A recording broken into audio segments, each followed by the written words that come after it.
Nous sommes le 10 février, un mardi. Mesdames et messieurs, bonsoir. Merci de nous rejoindre dans le débat de ce soir. À Cotonou, le paysage sonore et visuel est dominé par les émigrants et les tricycles. Mais derrière ce service vital se cache un défi de taille, la sécurité urbaine et l'organisation.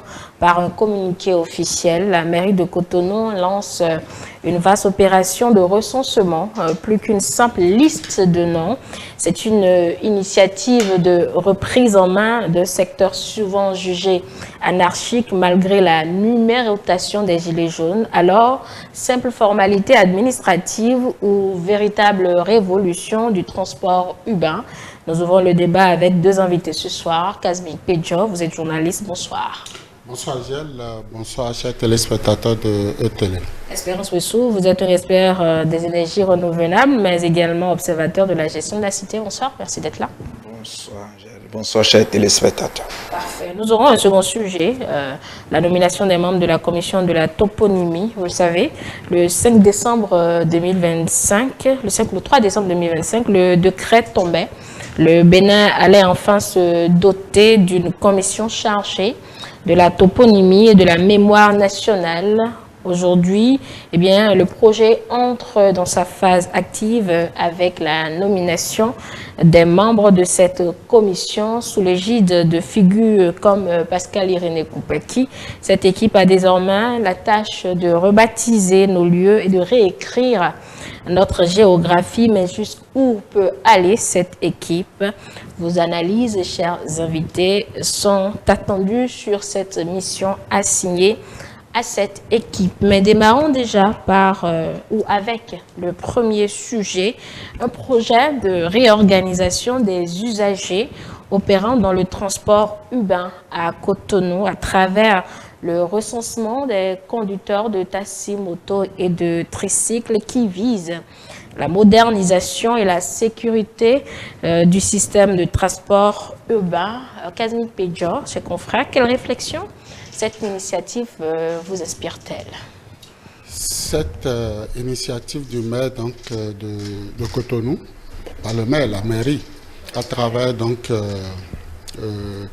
Monsieur Anyambossou, c'est bien ça, qui a signé donc le communiqué, sonne comme une modernisation, comme une correction, oui, mais aussi ça sonne comme véritablement une révolution, comme un travail laissé depuis donc plus de 2 décennies, 3 décennies, j'allais dire, et je ne sais pas combien, où ce travail devrait être fait afin qu'on sache véritablement qui nous transporte, Angèle.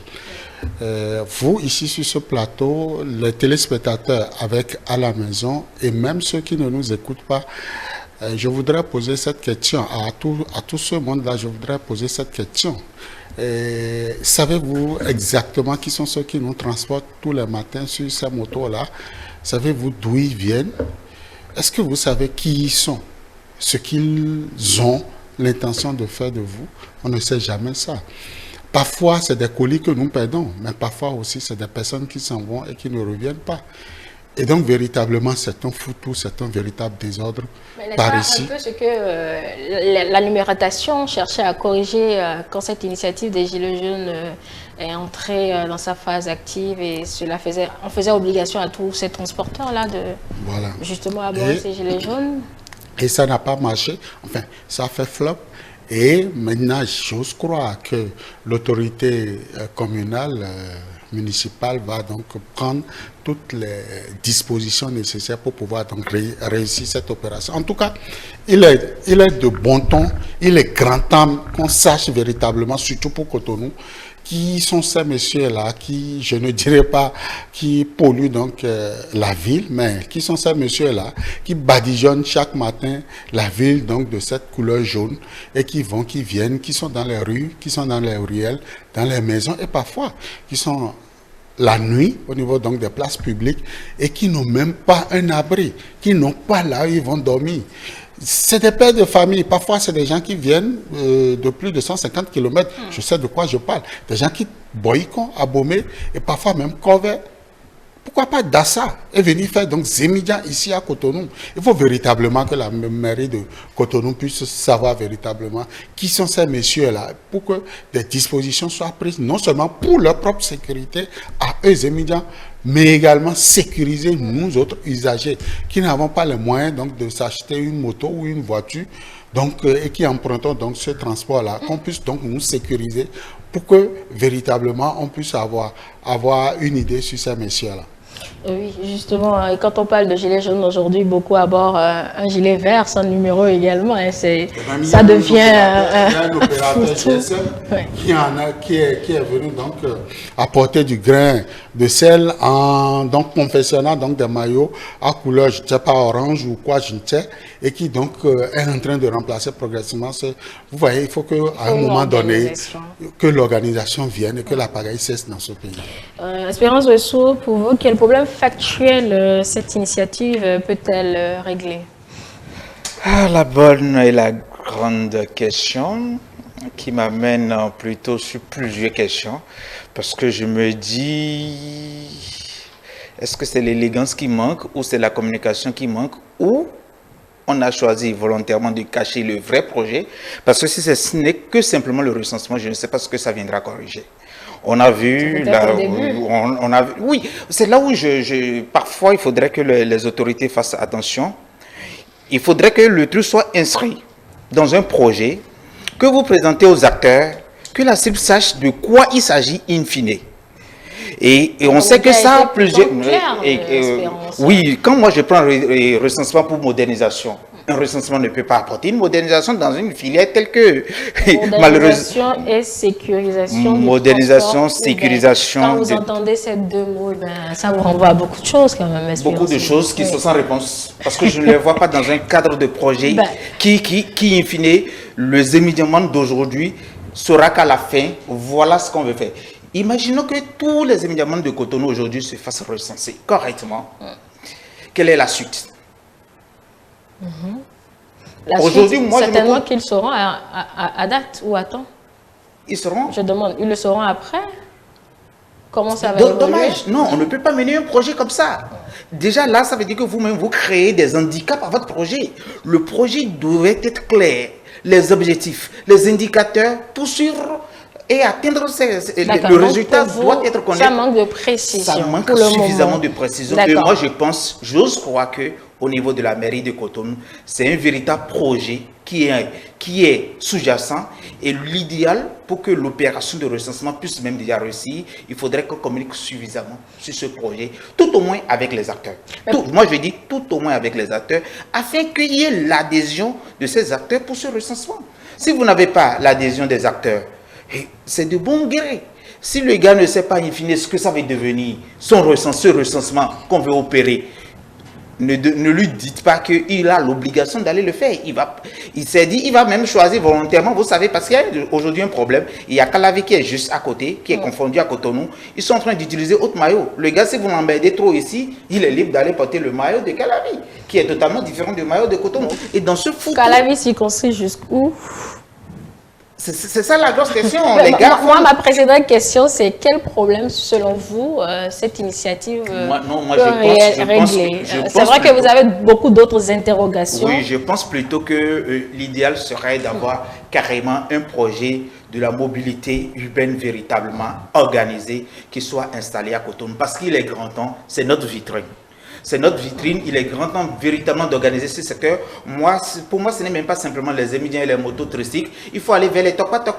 Il faudrait qu'on ait vraiment un transport urbain organisé à Cotonou. Il est grand temps pour ça. Donc, un simple recensement pour moi, ça ne règle rien. Ça ne participe véritablement pas à la modernisation, à la vision que porte aujourd'hui le gouvernement et le gouvernement actuel pour la ville de Cotonou. Je pense qu'il faudrait que la mairie aille beaucoup plus loin, rentre véritablement dans ce dynamisme, dans cette vision du gouvernement pour véritablement organiser le secteur du transport urbain à Cotonou.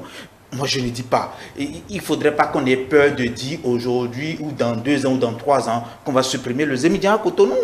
Il ne faudrait pas qu'on ait peur de ça. Il faudrait que, oui, il est temps d'avoir une filière véritablement, parce que même si vous avez vu le temps qu'on a imposé le gilet jaune avec les numérotations, les gars vont chercher les numéros, ils payent des patentes, mais malgré ça, moi j'ai perdu de colis après cette opération.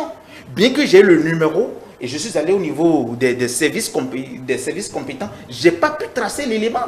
Je n'ai pas pu tracer l'élément. C'est-à-dire que c'est un faux numéro à l'époque.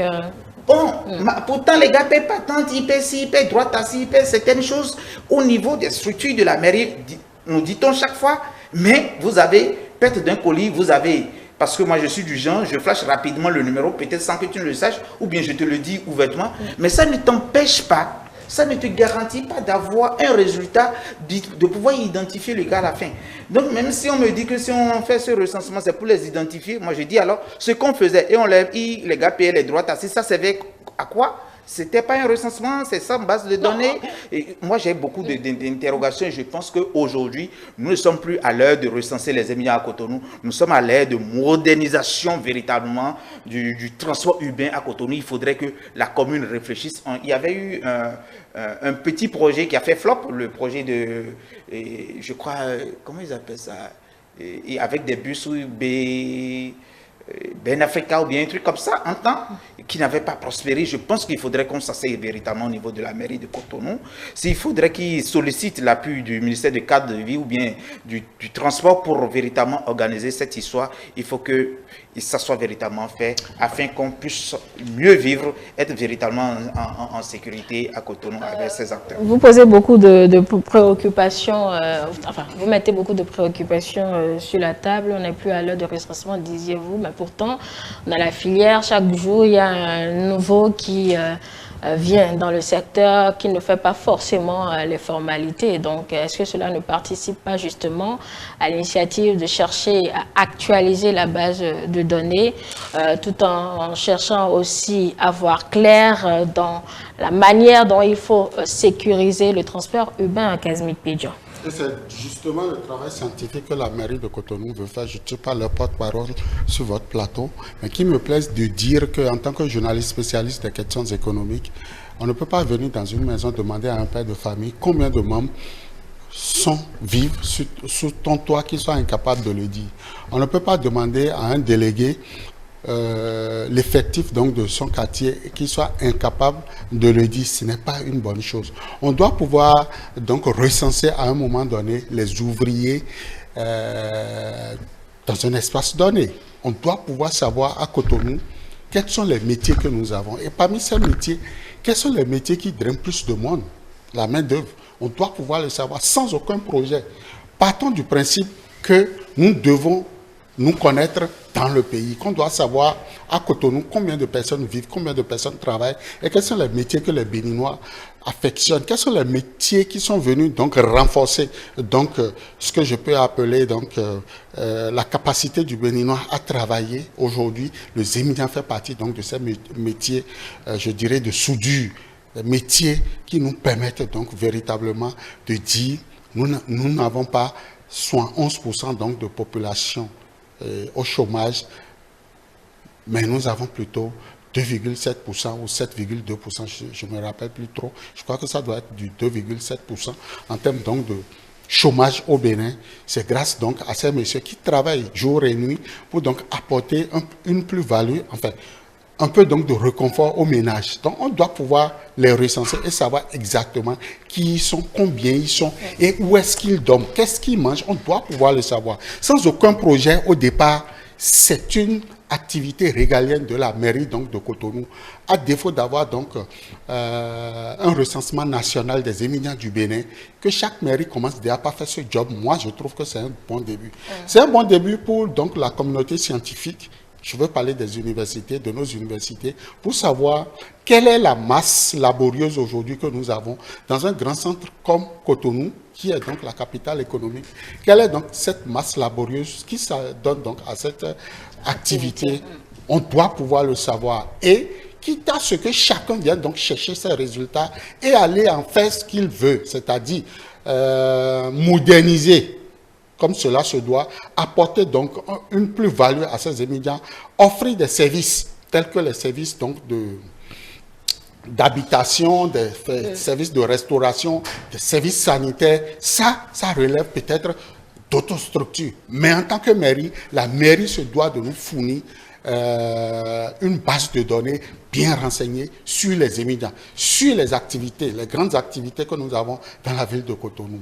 Mais il a évoqué un élément important. Comment on peut le leur imposer dans ce recensement-là pour justement atteindre l'objectif? C'est des sachants qui iront donc à ce charbon, qui iront donc faire ce travail et ils ont préalablement étudié les faisabilités. Ils savent, Cotonou sait que Calavi est une commune, je ne dirais pas menaçante, mais une commune qui l'accompagne dans ses différents problèmes.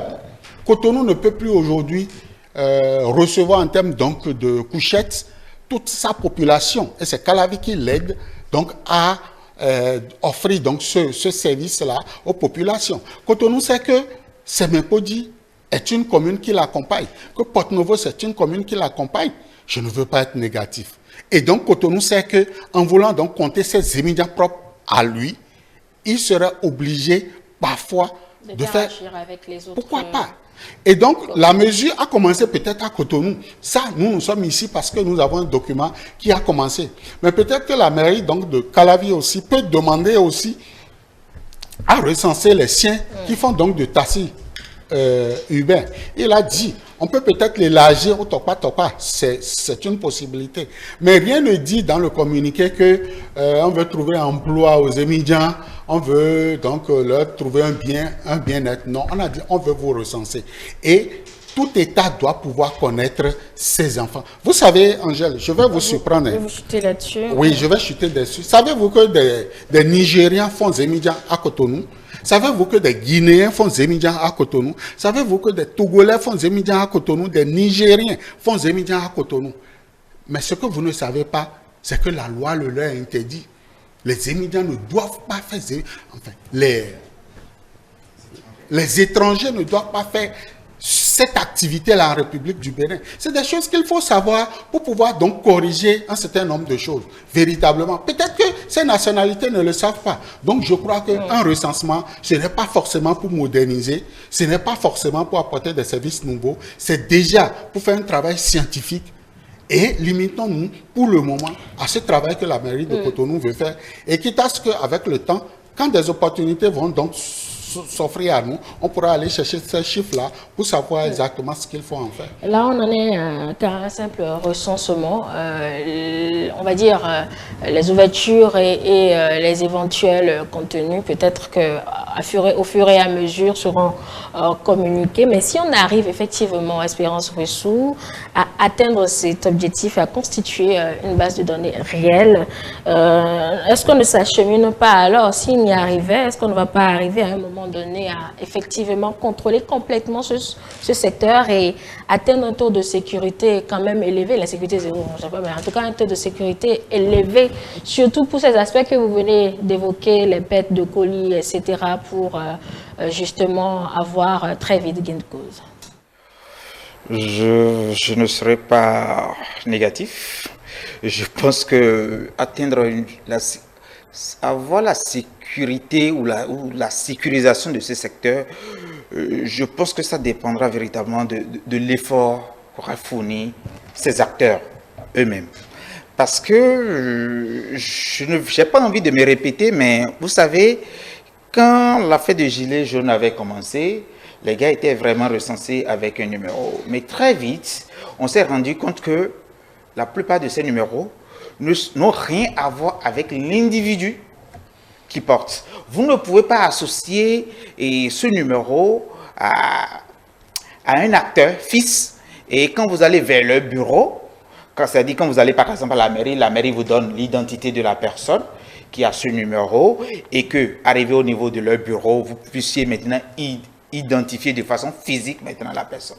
Ou soit la mairie puisse l'identifier et en collaboration avec son bureau puisse raisonner pour réclamer ou quand même le faire part du plainte d'un tel ou tel autre client. Donc moi je pense que oui, on va les recenser. Ils vont peut-être avoir toujours un numéro peut-être beaucoup plus moderne avec code QR qui va tracer maintenant toute l'identité de la personne, je ne sais pas. C'est pour ça, au fait, moi, mon problème, un peu par rapport à l'arrêté et puis la démarche, c'est que...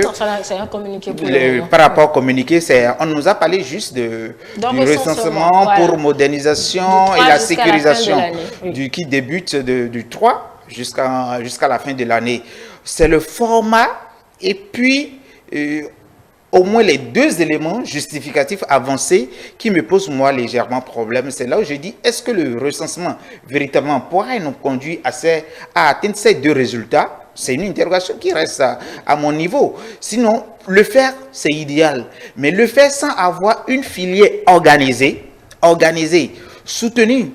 Moi, je ne dis pas apporter du boulot aux éminements d'aujourd'hui. Je suis très loin de ça. Quand je dis un projet, le projet peut même totalement les exclure du système du transport au Bénin.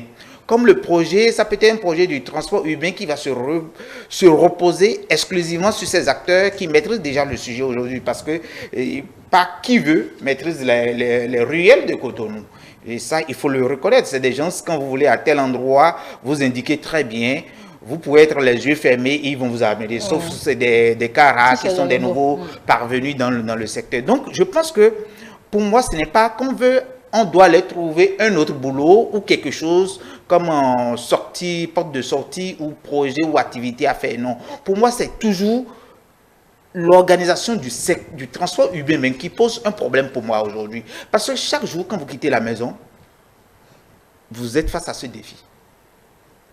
Que ce soit Azim, ce qui est le facteur d'aujourd'hui dont on parle, que ce soit avec ça ou avec les motos tricycles, ou votre propre voiture, votre propre moto, c'est autre casse-tête total durant tout votre parcours. Ça veut dire quoi? On a un défi de modernisation de notre transport urbain qui se pose. Donc, c'est pour ça que moi je dis, nous devons aller au-delà, la mairie doit aller au-delà du recensement, mais... Franchissons déjà cette étape. Bon, je crois que le recensement va nous permettre, va permettre à la mairie et nous, concitoyens habitants de la ville de Cotonou et environ, d'être en sécurité avec les éminements, qu'il y ait moins d'accidents causés par ces acteurs avec les gens de Tokpa Tokpa.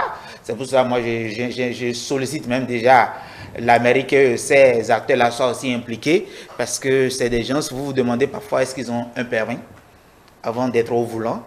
Quand vous voyez ce qu'ils conduisent, le nombre d'accidents que ceux-là créent dans une journée, franchement, ça apporte beaucoup d'interrogations et je pense que les recenser et définir maintenant un modèle de transport urbain serait très bien. C'est pour ça que moi je dis, le modèle de transport pourrait être déjà défini et commencer par être... discuter avec ces acteurs avant le lancement du recensement. Et là, ça aura beaucoup plus d'adhésion et faciliter même la chose. Parce que vous voyez, dans le communiqué, c'est les acteurs qui iront même à la mairie. Hein. Oui, c'est même pas qu'on va, la mairie va déléguer des gens outillés pour aller vers eux, les points stratégiques qu'ils occupent pour les recenser. C'est les acteurs de leur propre gré qui doivent aller à la mairie. Ça pose problème. Surtout quand le gars ne sait pas dans quelle utilité il doit faire cette démarche républicaine. Est-ce qu'ils n'ont pas les syndicats? Ils doivent en avoir. Voilà, des organisations, ils doivent en avoir pour justement faciliter cette tâche à la mairie. L'initiative reste, bon, on va dire, connaître...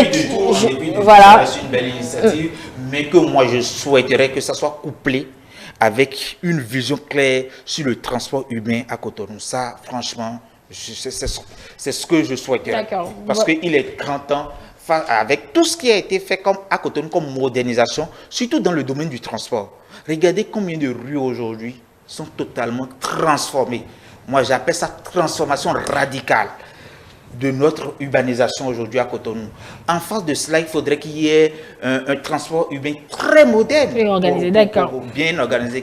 Vous avez parlé des taxis motos, quand même, il y a les tricycles dedans qui suit Péjob. C'est justement cela qui nous amène à dire que les émigrants seuls ne sont pas privilégiés, mais aussi leurs copains, leurs jeunes frères. Donc, les tricycles qui sont aujourd'hui qui sont devenus des agents de déménagement. Voilà, de déménagement, mais aussi des agents de vol. On les utilise à fond. fond. Mais des agents aussi de vol. La nuit, quand vous voyez un tricycle circuler dans les rues de Cotonou, très souvent, ils sont arrêtés par la police, ne serait-ce que pour donc savoir d'où est-ce qu'ils viennent et où ils sont en train de partir. Donc, véritablement, vous savez, la question du recensement, c'est d'abord une question d'ordre régalien. On doit pouvoir le faire. Et ça, moi, je félicite la mairie de Cotonou pour ça. Ce n'est pas de ma responsabilité. Mais ici, lorsque vous lisez le communiqué, vous devez comprendre que déjà, sur la durée, c'est sur 1 an. Et quand vous prenez cette année ordinaire, là, ça englobe 2 années agricoles. Ça veut dire quoi? C'est une activité saisonnière pour certaines personnes, pour des groupes d'individus. C'est des gens entre 2 récoltes, du moins entre la saison sèche et le début donc, de la saison pluvieuse.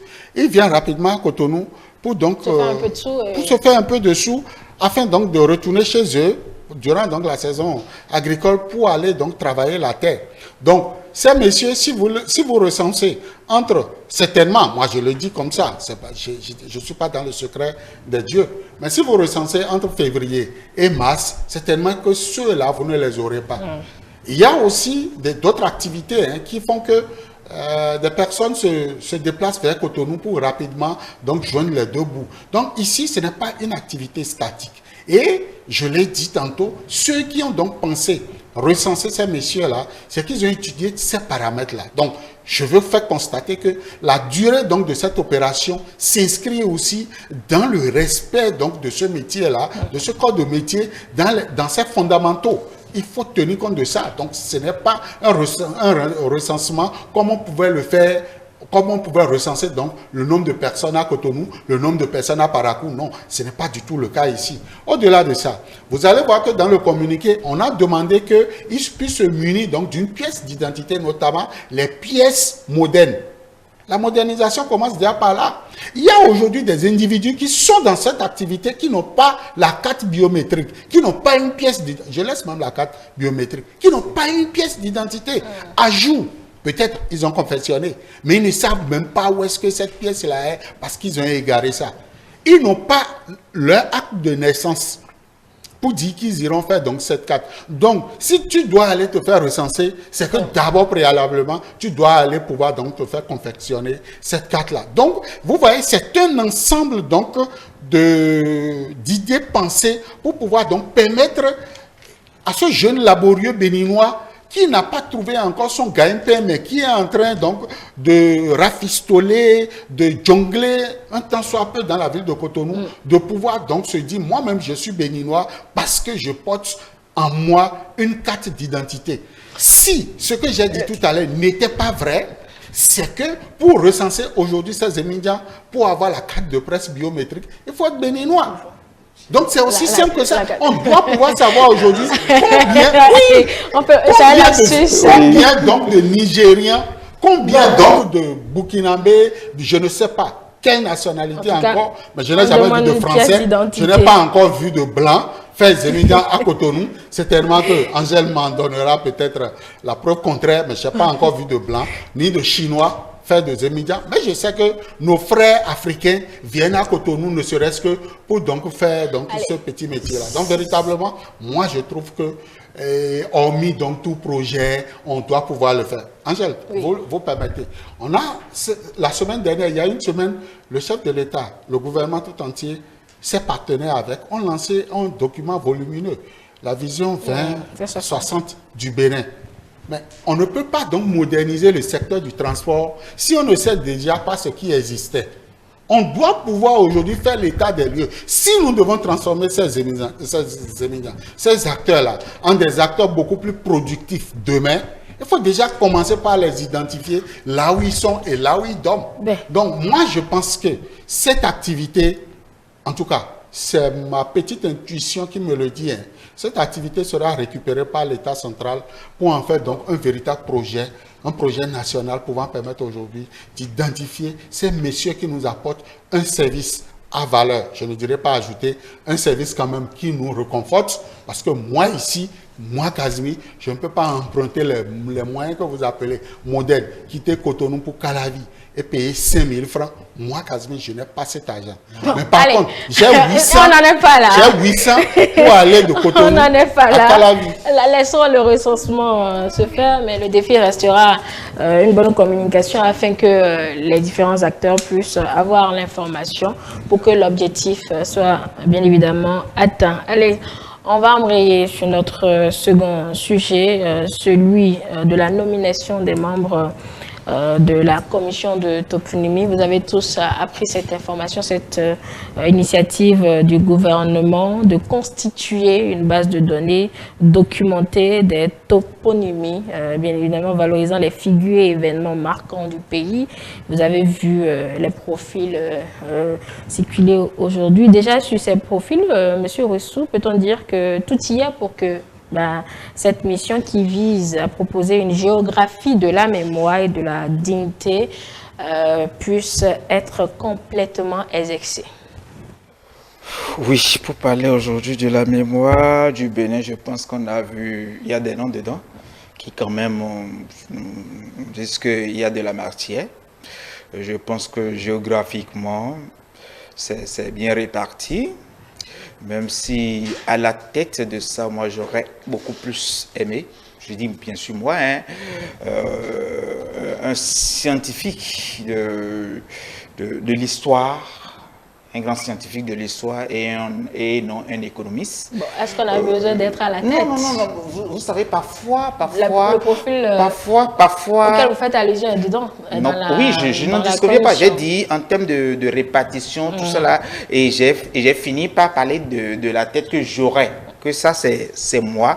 Et avoir un grand scientifique de ce pays, parce que il y en a suffisamment dans ce secteur qui maîtrisent bien notre histoire et qui peuvent impulser quand même ce dynamisme, peut-être donner des visions faciles d'orientation. Parce que vous savez quoi, moi, c'est un constat, hein? C'est un constat. Vous voyez, les structures marchent très bien. On félicite beaucoup, par exemple, sur le gouvernement de la rupture. Vous savez pourquoi? Dites-nous. La tête a une vision claire. La tête, pour d'autres, on dira que c'est une tête pensante, c'est une tête vraiment bien faite, qui réfléchit à une vitesse que facilement on ne peut pas suivre facilement. Oui, et quand vous regardez son passé, c'est un grand manager. Il a été et il est jusqu'à présent un très grand manager. Donc, je ne dénie pas les qualités du président de Koupaki, pas du tout. Ce n'est pas ce que je veux dire, mais je redis, comme c'est dans un domaine précis, comme c'est dans un domaine vraiment précis, et qu'on a de ces calibres dans le pays aussi, on pouvait endosser cette grande responsabilité. Bon, c'est un choix qui est fait. Oui, c'est un choix qui est fait. On va pas s'attarder là-dessus. Et quand on laisse ce choix, bon, qui n'est pas forcément discutable, je le précise, ça c'était juste un souhait d'espérance pour voir quelle vision la personne va impulser à ce comité de réflexion et de travail. Je pense que les membres qui sont quand même de la calibre que je cherche, qui sont dedans, vont apporter quand même cette vision, vont accompagner le président dans cette vision afin que... Parce que le sujet, c'est quoi? On a beaucoup de noms. On a beaucoup d'espace aujourd'hui. On a beaucoup de symboles qui ne portent pas notre identité. Vous savez combien de fois je suis attaché à l'identité du Bénin. Et quand vous laissez le Bénin dans sa globalité, je dirais combien de fois je suis attaché à tout ce qui est culturel et culturel de ce pays. Donc je pense qu'on ne manque pas de ces éléments qui peuvent véritablement, juste par leur appellation, qui définit tel lieu, peut nous renvoyer des siècles en arrière de notre histoire. Vous voyez la place aujourd'hui de l'Amazone. C'est tout un symbole qui très vite renvoie très loin et amène les gens à comprendre ce qui s'était passé pendant cette période de l'histoire du Dahomey d'alors. Donc je pense que c'est très bien, c'est une très bonne chose. Et s'il faut accélérer même. Moi, je pense qu'il faudrait qu'on puisse accélérer et commencer par rebaptiser certaines choses avant qu'il ne soit trop tard. La mission de cette équipe, je vous la rappelle, identifier les lieux à rebaptiser, constituer une base de données documentée des toponymies valorisant les figures et événements marquants du pays, assurer aussi la cohérence entre les nouveaux noms, l'histoire locale et la mémoire nationale, impliquer les collectivités locales, les institutions éducatives, les communautés culturelles et les chefferies traditionnelles, proposer des programmes de sensibilisation citoyenne et éducative autour du sens des noms attribués. Je m'arrête là parce qu'il y a encore d'autres éléments de la mission. La question, Kazmi, jusqu'où cette équipe de M. Koupaki peut-elle aller pour cette révolution mémorielle? Au-delà donc de la mission qui lui a été attribuée, vous savez, aujourd'hui il y a des noms de famille qui sortent aujourd'hui du cocon familial. Il y a des noms, quand vous prononcez aujourd'hui, ça reflète la nation tout entière. Quand vous dites, par exemple, je dis quelque chose, que les autres m'excusent, quand vous dites Kérékou, par exemple, le nom de famille Kérékou n'est plus qu'un simple nom. Ça résonne et ça sonne au-delà des frontières. Quand vous dites aujourd'hui Talon, Kézo, Béanzin, quand vous dites même l'esclavage, on vous dit tout de suite l'île de Gorée. Pour moi, c'est une insulte à la mémoire de mes ancêtres qui sont allés au Brésil ou que sais-je encore, que chaque fois qu'on veut parler de l'esclavage, qu'on voit d'abord le Sénégal. Avant maintenant que nous ne soyons en train de travailler sur Ouida pour offrir donc à cette ville véritablement ses attributs. Et au-delà de ça, il y a de ces petites nations-là, communauté, j'allais dire, de ces petites communautés qui ont travaillé pour la mémoire donc de ce pays, mais leurs noms sont effacés. Quand vous dites Savi, par exemple, l'histoire de Savi, la localité de Savi, à peine vous la traversez en 15 minutes au plus. Quand vous quittez, c'est trop. Quand vous quittez donc Alada pour vous rendre à Ouida, mais c'est un village qui est plein d'histoire. La route de l'esclavage, les différents donc monuments qu'on peut donc rétablir et remettre donc à l'histoire, les livres. Je crois que ce comité doit aller au-delà. Et comme il a dit à l'entame, malheureusement, au département d'histoire, puisque j'en suis un fretin, donc étudiant dans un passé très récent, au département d'histoire, mes chers professeurs, c'est des messieurs qui, pour la plupart du temps, restent dans leur coin pour travailler. Je ne sais pas si c'est à cause ou grâce à leur savoir-faire, mais c'est des messieurs qui n'aiment pas trop venir se mélanger aux politiques. Ils n'aiment pas. Et pourtant, dans ce gouvernement, le directeur de cabinet, s'il vous plaît, du ministère de la Recherche scientifique, c'est un historien, c'est un professeur d'histoire, M. Rogassien. Il aurait pu être associé à ce travail-là pour pouvoir nous apporter sa plus-value, sa connaissance. Je ne sais pas ce qui s'est passé et je ne veux pas me mêler de ce débat. Vous savez, Emmanuel Tiando, l'ex-président de la Sénat, c'est un grand professeur d'histoire, histoire nationale, s'il vous plaît. Et quand ce monsieur se met à vous conter l'histoire des peuples du Dahomey, je vous jure, vous êtes... Mais tout attendre, ceux qui sont dans cette commission ont autant j'ose croire que l'équipe installée, ce n'est que juste cette équipe-là. Et ils iront certainement à la recherche donc, des têtes bien, des personnes ressources pour pouvoir donc aller au-delà de ce travail-là. Parce que ce que Patrice Talon aime, et que je l'aime avec, c'est quand il vous donne un travail à faire, il veut que vous allez au-delà, que vous lui apportez les réponses pour justifier qu'il n'avait pas tort d'avoir cette idée de faire ce travail. Et j'ose croire que les messieurs ne vont pas donc se limiter à la place du Vaudou, ils ne vont pas se limiter à la base de Ouida. Non, ce n'est pas ça. Le savoir-faire. On a eu d'autres commissions qui ont travaillé sur d'autres projets, évidemment. Donc, il n'y a aucun doute sur... À Malanville. Pourquoi le nom Malanville aujourd'hui? Beaucoup de gens sont à Cotonou aujourd'hui, ne savent pas ce que c'est que Malanville veut dire. Il faut véritablement restituer l'histoire de ce pays. Et cesser là, de nous raconter, justement... et cesser certainement de nous raconter ce que Hitler a fait, ce que Trump n'a pas pu faire, ce que tel a fait. On veut déjà connaître, vous voyez, la toponymie véritablement de notre pays. Commençons déjà par nous connaître nous-mêmes, comme l'a dit Socrate, connais-toi toi-même. Il faut qu'on se connaisse d'abord, avant donc d'apprendre à connaître les autres. Je l'ai dit, je suis historien. C'est pas moi qui viendrai sur ce plateau et dire que je ne vais pas connaître l'histoire contemporaine. C'est pas moi. Mais je dis à nos enfants, nous devons d'abord nous connaître nous-mêmes. Quand on dit Kérékou, les Dangote, il y a tout un ouvrage sur les Dangote au Nigeria. Donc véritablement, moi je pense que cette idée aussi est la bienvenue et on doit pouvoir y associer tous les sachants, tous les scientifiques qu'il faut pour que véritablement... Pourquoi pas les sociologues aussi? Là, nous avons besoin des sociologues aussi. L'élément de mettre à contribution les collectivités locales ainsi que les institutions éducatives aidera évidemment à pouvoir retracer justement cette histoire et on va dire la mettre au devant de la scène pour proposer les noms pour ces lieux à rebaptiser.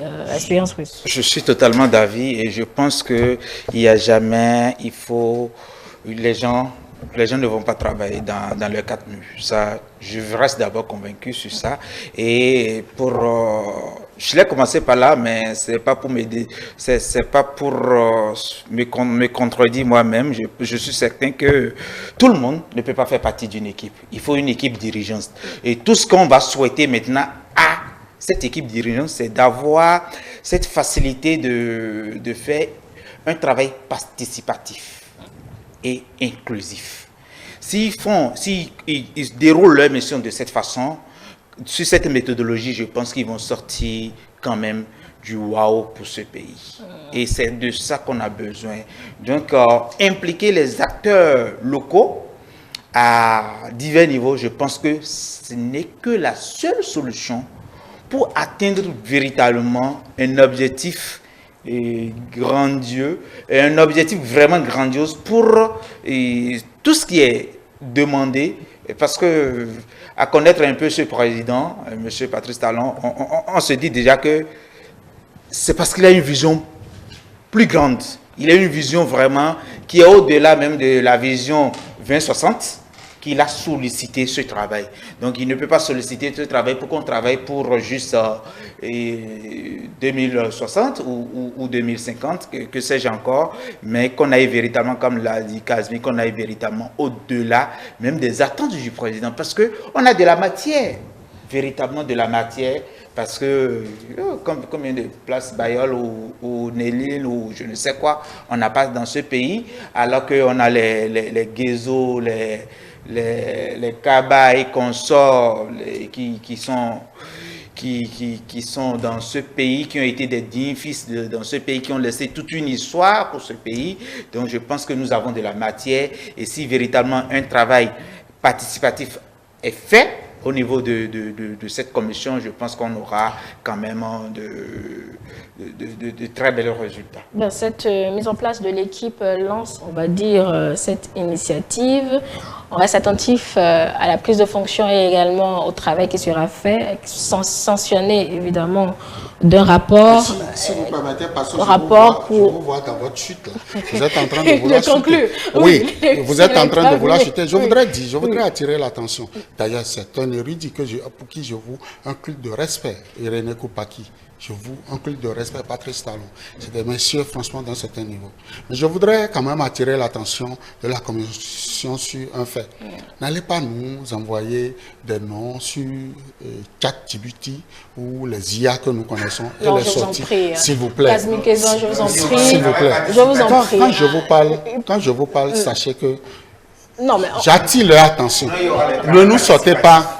Je vous en prie. C'est d'ailleurs pourquoi moi je recommande qu'on associe les scientifiques véritablement à ce travail. Vous savez, on a vu déjà des rapports qui ont commencé donc par jaillir des IA. Et c'est de très bons rapports, très bien rédigés. Je vous en prie.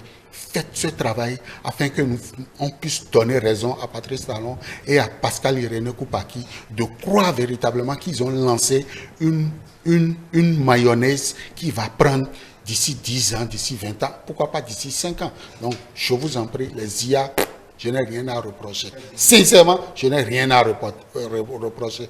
Mais ce travail, nous voulons qu'il soit un travail scientifique, qui respecte les normes scientifiques, pour qu'un document soit issu de ce travail qui reflète véritablement l'historiographie béninoise. Merci à vous, Casimir Pétion. Merci, Espérance Ouessou. Merci, mesdames et messieurs, de nous avoir suivis. Nous avons essayé donc de voir quelque peu ce profil choisi pour conduire cette commission et également voir jusqu'où elle peut aller pour retracer cette histoire du Bénin afin que nos lieux emblématiques, nos espaces emblématiques puissent porter les noms de chez nous, puisque cette commission a pour tâche de constituer une base de données et in fine, après le rapport, il y aura un programme de sensibilisation citoyenne et éducative sur justement le sens des noms à attribuer à ces lieux à rebaptiser. C'est un travail de titan qui attend cette équipe de M. Pascal Irénée Koupaki. Bonne mission à eux, si ça s'appelle évidemment la mission. Nous avons eu le temps également de parler de cette initiative de la mairie de Cotonou qui vise à recenser les conducteurs de taxi-moto et de tricycle pour une certaine modernisation et sécurisation urbaine. Jusqu'où ce projet peut aller? On attend de voir donc le contenu et les débouchés. C'est tout pour ce soir. On vous retrouve très bientôt sur d'autres programmes, en vous rappelant que toutes nos productions restent disponibles sur nos plateformes numériques e-télé avec vous, pour vous. Très belle soirée à tous.